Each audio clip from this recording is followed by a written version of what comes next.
groups, the Freemasons, the Boulets. I just added those two at the end. Sorry, folks, I couldn't resist. If you have a spouse or partner, what clubs, groups are they in? What do you do in your free time? What hobbies, interests outside of work and family? Which socials do you use? How do you get your news? Newspapers, mags, websites, online news, publications. Which ones do you read most often? Do you listen to any podcasts? Shaun, Attwood, True Crime. Attwood Unleashed. Can you imagine? They Diddy and Jay-Z named our podcast like in several of their lawsuits. I can't believe we're not on the jury questions. I'm disappointed. Come on, Diddy. You can do better than that, Diddy. There's got to be some of my viewers out there in this jury pool. We're going to imagine if we had someone in the jury pool giving us the inside scoop. All right, where was I? Podcast, yes. Number 15. I'm going to read 3 group decision-making styles, and I'd like you to tell me which one comes closest to the way you make decisions. You strongly express your views to get the outcome you believe is best. You participate in the discussion and try to help build a consensus. You listen and follow what you think the majority favors. Strongly express your views to get the outcome you believe is best. That's Ron, isn't it? Participate in the discussion and try to help build a consensus. Participate in that. I listen to the discussion and try and get to the truth. That's how I would describe me. All right, so 16. Do you believe you make decisions based on intuition or the examination of facts? Both. Do you have any personal experiences or opinions about drug or alcohol use or addiction? I wrote a book on that. It's called Party Time. If yes, what is that experience? B, you are going to hear about drug and illegal alcohol use in this trial. Is that going to be difficult for you based on your experience? No. The defendant in this case is a wealthy celebrity. Do you have any opinions regarding wealthy individuals that would affect your ability to serve as a fair and impartial juror in this case? Do you believe that wealthy people get away with things that the less wealthy do not? Yeah, you get what justice you could afford in America. What kind of music do you like? Rave music. How often do you listen to music? Every day. Do you have an opinion about the hip-hop, rap music industry, artists in the genre? If so, please tell us what it is. I would have to refer you to what I've learned from Professor Hamamoto to respond to that one. All right, they're also saying some witnesses may be referred to in open court under a pseudonym to protect their identity, but the true ID will be revealed to the eventual selected jury at the right time. Prosecutors want to know if someone testifying under a false name in public makes them less believable. Clearly referring to federal agent raids on Diddy's mansion in LA and Miami, prosecutors asked for attitudes to grabbing evidence from personal electronic devices such as phones. Ooh.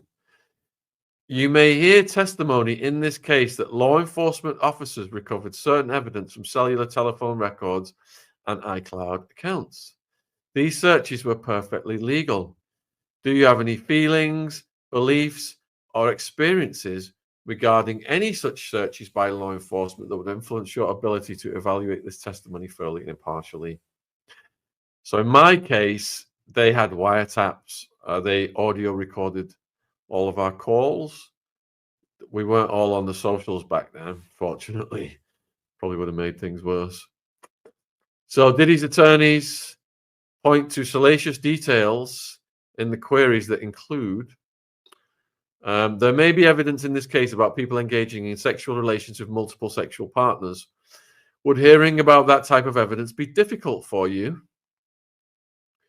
There may be evidence that people cheating on girlfriends or boyfriends with other individuals. Would hearing that type of evidence affect your ability to serve as a fair and impartial juror in this case? They want to know what kind of music people listen to and is what they want to know. The defendant in this case is a wealthy celebrity. Do you have an opinions regarding wealthy individuals that would affect your ability to serve? And do you believe that wealthy people get away with things that the less wealthy do not? Indeed, they do. The charges in this case involve allegations of kidnapping, arson, bribery of a witness, obstruction of justice, drug distribution, forced labor, transportation, and transportation for the purposes of engaging in workers of the night. Is there anything about the nature of these allegations that make it difficult for you to be fair and impartial? However, the bulk of the pre-selection questions on both sides revolve around whether a potential juror has more general biases, any conditions that would stop them serving, or that serving would give them financial hardship. All right, so let's see what else they're saying. They're also asking if they've ever been a survivor or anything.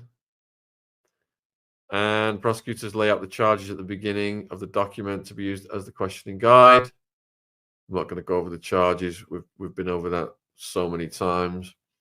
The jurors were led into the court today through a side door where the judge questioned them about their responses to the jury questionnaire. All of the jurors were anonymous and only referred to by a number. There was a young white woman in her 20s excused by the judge after saying that hearing about SA would make her not comfortable.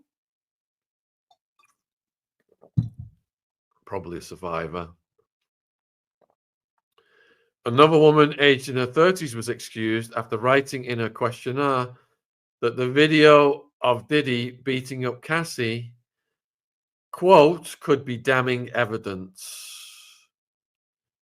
Diddy's lawyer told the court that the statement was definite and the most important piece of evidence in this case. The judge excused the woman over the objections of prosecutor Maureen Comey, who said they wouldn't be using the video. A female juror in her 60s was allowed to stay, despite admitting that she was kissed and fondled for around 2 years when she was 16 by a dentist while working at his office. The woman said that gross, inappropriate behavior happens all day long all over the world, but insisted she could be impartial. Another female juror in her 20s was allowed to stay after she said that she had liked a post online from a comedian who joked about baby oil being found during the raids on Diddy's homes. It was funny, the woman said. By noon, 4 jurors had been allowed to continue through the process and 3 had been excused. Among the other potential jurors was a white woman in her 40s who worked for HBO, who said she and her sister were molested between the ages of 8 and 10. Excuse me. By a family member. She said she had seen the CNN video and found it disturbing and upsetting, but she could be impartial. Diddy's lawyers tried to boot her out on the basis that HBO recently released a negative documentary, The Fall of Diddy, but the judge overruled them and allowed her to continue in the process. Another potential juror who was not excused was a white woman in her 40s who said she was essayed by a neighbor in the mid-90s. But she said that just because someone did acts like they didn't make them a horrible human in all respects.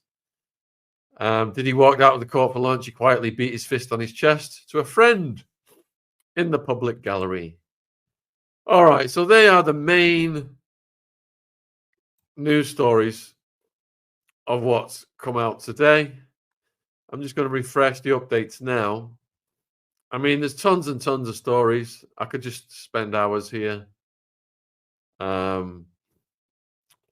going over all of the fine details, but I've done almost 5 hours today. We were live earlier with Murray in Australia, who lives by one of Virginia's properties. She's an advocate for survivors. And if you saw what we did with Murray, she really had a lot of information about the domestic violence from Virginia's husband. So if you missed that one, it was put out this afternoon. And then I did a pre-record, probably coming out in about 2 weeks, with an MK Ultra survivor. And tomorrow, obviously, we'll be doing more Diddy as it progresses. And Ron's back, I believe. I'm reaching out to